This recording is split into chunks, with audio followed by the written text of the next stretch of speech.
we're going to use the plugin Anemone, and we are going to create a tree fractal.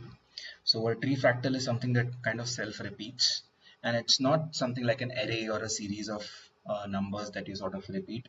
Uh, there is a rule, and it kind of self, I would say, self loops into it, and that's why this Anemone plugin will get into it. So what we are trying to do here is, for a tree, the simplest would be I make a line, I select any random point on this line, and this is the, if you look at this is the Z direction. Okay. After that, I am going to put, let's say, half of this. If this is 1 meter, I'm going to go, let's say, half into the X direction.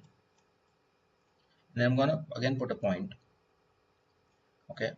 And I can go to any direction, again put a point, half of it, another, and then another, and another, and another, and another. So you keep zooming in, you're repeating the same rule, putting a point, you're making half, and then you're making a line.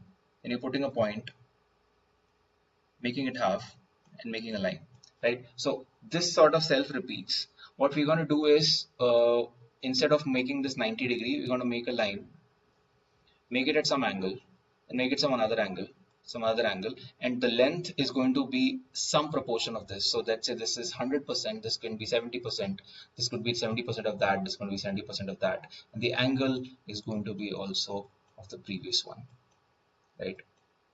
This becomes a self never-ending loop. What we are going to do is, I'm going to create a simple point, and we're going to make one loop first. That's going to be pretty much manual. I'm going to use line STL. Now line STL, if you remember, takes a start point, take a direction, which is, let's say, Z, and instead of putting this here, it takes a length separately. I'm going to make it, let's say, 5. Okay, so that makes our first line. Now there's a component known as point on curve. This is just a small component to kind of pick. 0 means the start point, 0.5 means somewhere in the middle, and the end, 1 is at the end, right? So basically we started with a point and we ended with some point, right? So we already sort of understanding what a loop might be. Now the next thing is, I'm not going to repeat this straight away, but let's see what we're going to do. I'm going to make another loop. This time I'm going to start from here. Now for the direction and the length, the direction, I need this point. So if this is your original line, this is this point, and I will need a direction somewhere. Sorry, this is the thing, this is the point. I will need somewhere, let's say, at some angle. So I need to take this direction and rotate it. Okay, how do we do that? Rotate. Now rotate takes 3 things: the geometry itself. What am I rotating? I'm rotating this line. Okay, by how much I'm rotating, it takes in radians. If I right click here and put degrees and I put an angle, let's say for now 30. And this becomes important. The third thing is plane. Now we have a point. Now point doesn't define a plane, but this grid that you see here is an XY grid. Okay, I don't need to revolve around an XY plane, because then the revolution or the rotation doesn't make sense. So I'm going to take, instead of this plane, which is an XY plane, I'm going to take, let's say, for starting, an XZ plane, which is this. And in this, I'm going to rotate, right?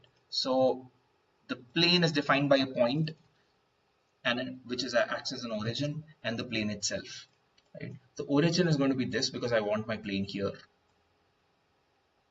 and then I'm going to feed it here, right?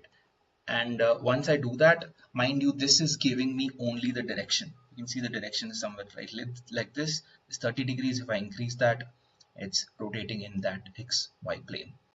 Okay, now here what I'm going to do is, Uh, Mind you, this is only giving us the direction. This is not the actual line that we uh, need out of this. So I'm going to feed this and I'm going to use this as a direction vector. This direction takes a vector. The length is a slightly altogether different thing. The length I need, this is a 5 meter curve, I need half of that. So I'm going to use multiplication and multiplying it by what? Let's say half. Uh, there is this thing called length. Okay. I'm not going to feed it here because I need the looping happen. I don't need a constant 5 ka 2.5 always, right? So I'll just take it here, take it into 5. I'm multiplying 5 by, let's say, zero point 0.5. I can always do divide by 2, but so I get 2.5, and this 2.5 is going to feed the third thing, right? So I take the starting point to revise the starting point. I'm going to switch off this first. The starting point is this, which is given by point and curve. The direction is given by this rotate command and then YZ plane and this angle. I'm going to switch this off as well.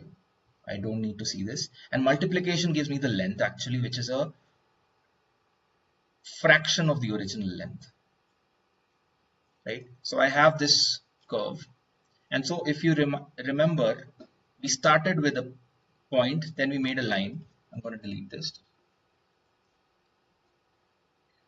We started with a point, went into the line, and our output is also the line, right? If I take this line again, okay, have it go through all of this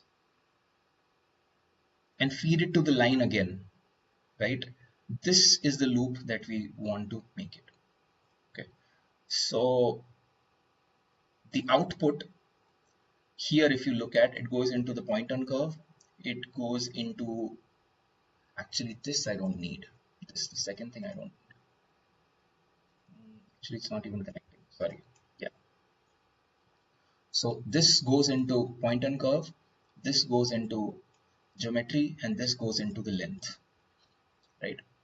Uh, Now these three things, if I loop it back, I will possibly get a fractal.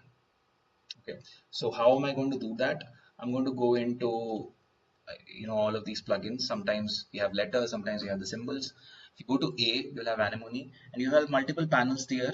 I just have these two panels, and it's super simple. Uh,